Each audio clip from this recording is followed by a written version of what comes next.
మనం ఎలా ఖర్చు పెట్టాం, ఏం ఖర్చు పెట్టాం అత్యంత పారదర్శకతతోటి 175 ఎమ్మెల్యేస్కి సంబంధించి ప్రతి ఒక్కరు, ఉదాహరణకి ఇది పయ్యావుల కేశవ్ గారి ఉరవకొండ నియోజకవర్గానికి సంబంధించి ప్రతి ఒక్క ఎమ్మెల్యే గారికి, గౌరవ శాసనసభ్యులకి ఎంతెంత ఇచ్చాం, ఎంత నిధులు ఇచ్చాం అనేది మీరు ప్రతి ఒక్కరికి వారికి ఇవ్వడం జరిగింది అధ్యక్షుడు. ఇందులో ఎవరికి కూడా నా దృష్టికి ఏ సమస్య వచ్చినా, పంచాయతీ రాజ్ శాఖకు సంబంధించి ఏది వచ్చినా కానీ, ఆర్డబ్ల్యూఎస్ కానీ లేదంటే ఫారెస్ట్ డిపార్ట్మెంట్ ఏది వచ్చినా సరే ప్రత్యేక శ్రద్ధ పెట్టి ఉన్న పరిమితమైన నిధులనే అందరూ ఒకళ్ళకి ఇవ్వకుండా కూడా పార్షియాలిటీ చూపించకుండా ఉన్నంతలో అందరికీ న్యాయం జరిగేలా మేము చేస్తామని, ఇది మీ ద్వారా ప్రతి ఎమ్మెల్యే గారికి, ప్రతి గౌరవ శాసనసభ్యులు ప్రతి ఒక్కరికి పంచాయతీరాజ్ శాఖ అందజేస్తున్న అధ్యక్ష. ఇది మీ దృష్టికి తీసుకొస్తా ఉన్నాను. ఇది మీ నియోజకవర్గాల్లో మీకు ఎంత ఖర్చు పెట్టాం, ఎలా చెప్పాం, మీరు చాలా సగర్వంగా మీరు చెప్పుకునేలా ఉంటుందని తెలియజేసుకున్నాను అధ్యక్ష. ఏమండి? Thank you.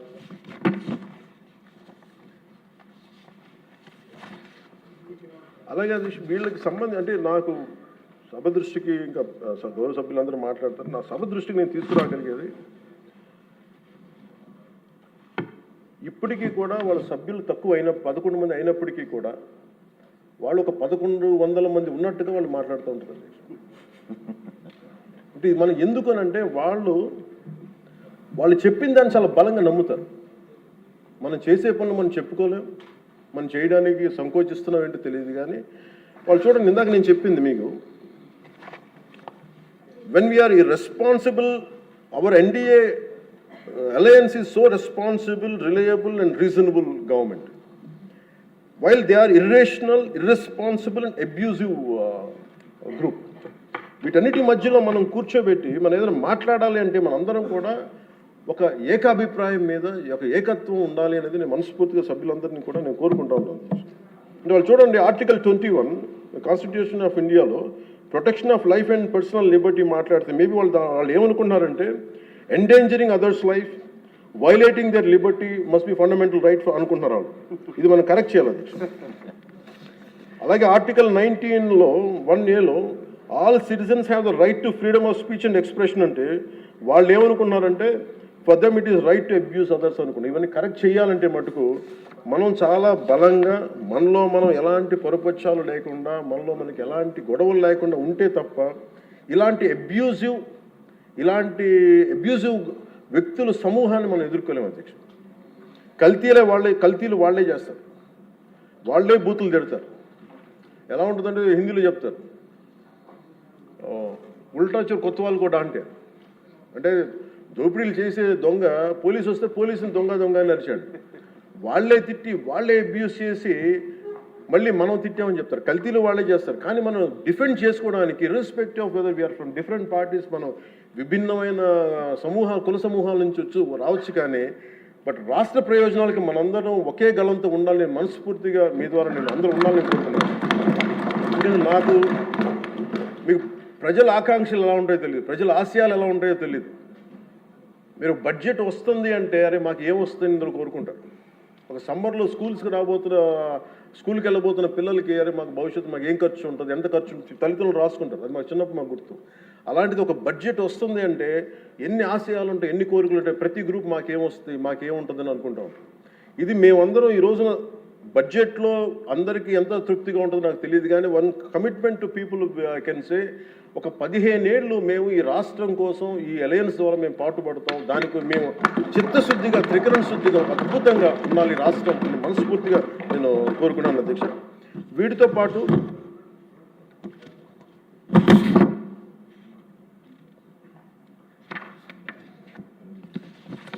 నేను ఒకటి మీ దృష్టికి తీసుకొస్తా ఉన్నాను. బడ్జెట్ లాంటివి అద్భుతంగా చేయడానికి వ్యవసాయానికి సంబంధించి కావచ్చు, లేదంటే అన్ని రంగాలకు సంబంధించి కావచ్చు, పయ్యావుల కేశవ్ గారు ఉన్నారు, అచ్చెన్నాయుడు గారు ఉన్నారు, గౌరవ ముఖ్యమంత్రి గారు ఉన్నారు, అపారమైన అనుభవంతో ఉన్న సభ్యులు ఉన్నారు. ప్రజలు మన నుంచి ఆశిస్తున్న అధ్యక్ష, గొడవలు లేకుండా ఈ అలయన్స్ బలంగా ఉండాలండి.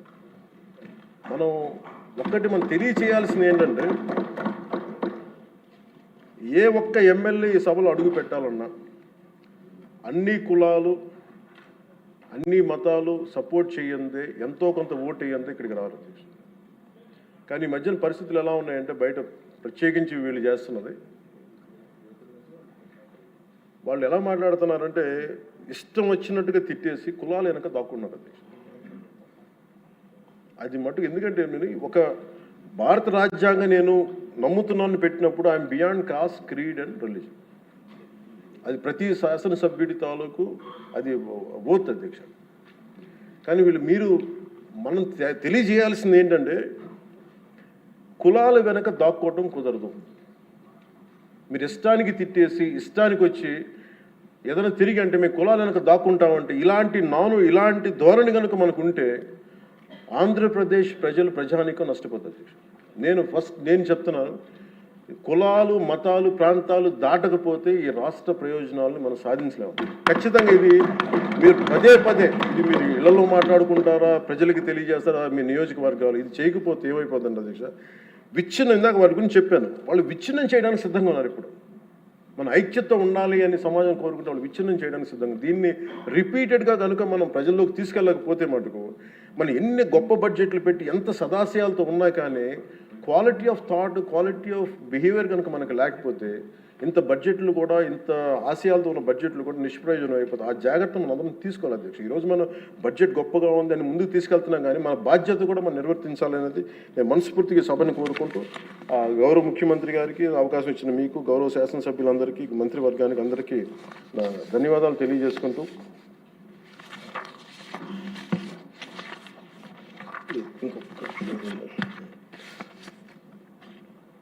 పర్యాటక రంగాన్ని ప్రత్యేకించి దుర్గేష్ గారి ఆధ్వర్యంలో 20,000 కోట్లు పెట్టుబడులు ఆకర్షించాం. తద్వారా 50,000 మందికి ప్రత్యక్షంగా పరోక్షంగా ఉపాధి అవకాశాలు లభించనున్నాయి. అలాగే గౌరవ మన సివిల్ సప్లైస్ ఆహార పౌర సరఫరాల శాఖ బాధ్యతలు నాదెండ్ల మనోహర్ గారు స్వీకరించిన తర్వాత గత ప్రభుత్వంలో హెచ్చుమీరిన రేషన్ మాఫీ ఆగడాలను అడ్డుకట్టు వేయాలని నిర్ణయించుకున్నారు.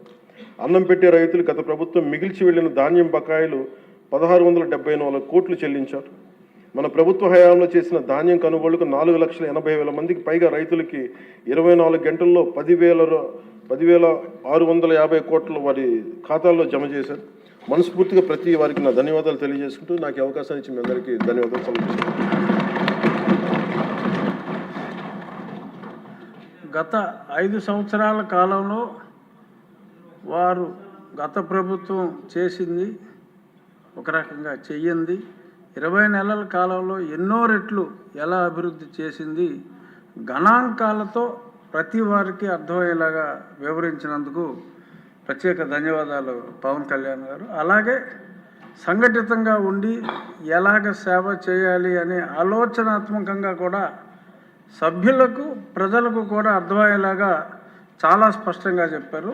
దానికి కూడా మరొక్కసారి పవన్ కళ్యాణ్ గారికి సభ తరఫున నా ధన్యవాదాలు తెలియజేస్తూ ఇప్పుడు కూన రవికుమార్ గారు.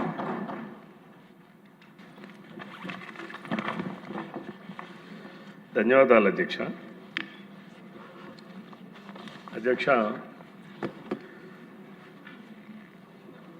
గౌరవ మంత్రి గారు